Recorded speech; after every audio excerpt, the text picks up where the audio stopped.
हो. अरे तू हायस्कूल माझ्या मित्रा, हा माझा लाडका आहे, आवडता आहे माझा. या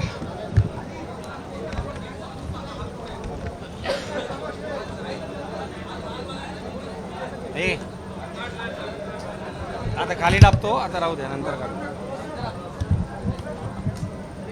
नाना भाऊ नाही ते करायचं का सुरू?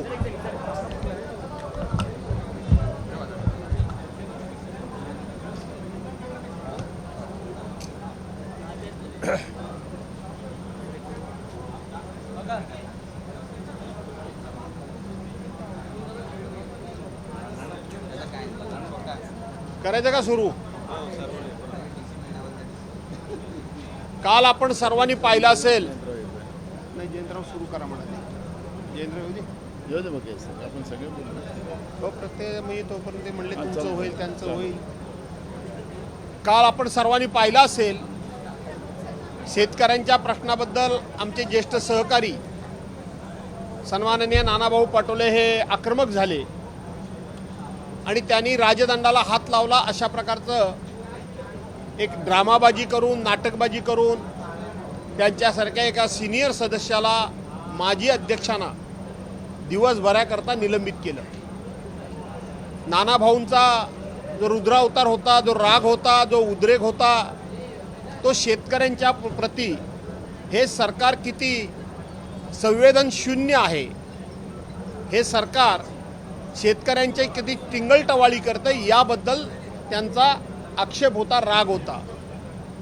काल त्यांनी राजदंडाला हात लावल्याचं कारण केलं आणि त्यांना निलंबित केलं. आज आपण पाहिलं असेल आमच्या विरोधी पक्षाच्या वतीनं महाराष्ट्र विधानसभा नियम 97 अन्वये स्थगन प्रस्ताव दिला होता. आणि हा स्थगन प्रस्ताव काय होता तर एका लातूर जिल्ह्यामध्ये अहमदपूर तालुक्यामध्ये एक 70 वर्षाचे सद्ग्रस्त त्यांची आर्थिक परिस्थिती चांगली नसल्यामुळं ते बैल खरेदी करू शकत नाही, ते अवजारं खरेदी करू शकत नाही, त्यांना बी बियाणं घेणं किती अवघड आहे, त्यांना मजूर करणं फारच कठीण आहे.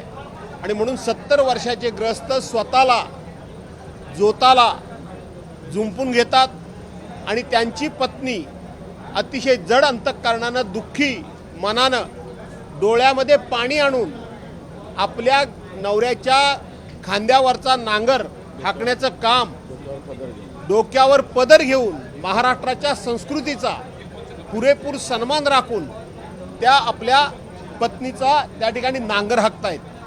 या संदर्भामध्ये आम्ही स्थगन प्रस्ताव मांडला.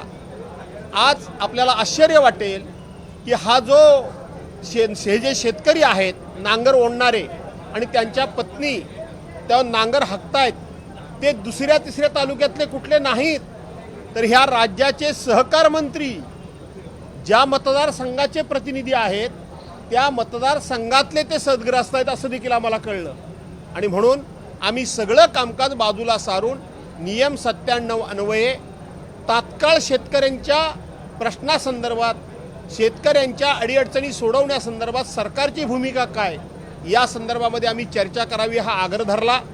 माननीय अध्यक्ष महोदयांना नाना तऱ्हेचं आम्ही विनंती केली, माननीय जयंतरावांनी केली, माननीय नानाभाऊंनी केली आणि आम्हाला नाइलाजास्तव त्या ठिकाणी वॉकआउट करावा लागला, बाहेर जावं लागलं. आम्ही वॉकआउट केल्यानंतर राज्याचे उपमुख्यमंत्री 4 वाक्यांमध्ये आम्ही सरकार म्हणून कधीही तयारी चर्चेची आहे अशा पद्धतीनं तुमच्या मीडियासमोर सरकार चर्चेला तयार आहे आणि विरोधी पक्षाचे लोक चर्चेला तयार नाही अशा पद्धतीचं एक खोटं वातावरण निर्माण करण्याचा प्रयत्न हे विरोधी आमचे उपमुख्यमंत्री महोदय जाणीवपूर्वक करतात. परंतु ही वस्तुस्थिती नाही. कालही नानाभाऊंना सस्पेंड करत असताना हे सरकार किती बेमुरवतखोर आहे, हे सरकार किती शेतकऱ्यांच्या विरोधी आहे, हे सरकार किती शेतकऱ्यांच्याबद्दल कुठल्याही प्रकारची कणव नसलेलं शेतकरी आहे आपलं सरकार आहे. आणि म्हणून या सरकारचा निषेध आम्ही करतोच.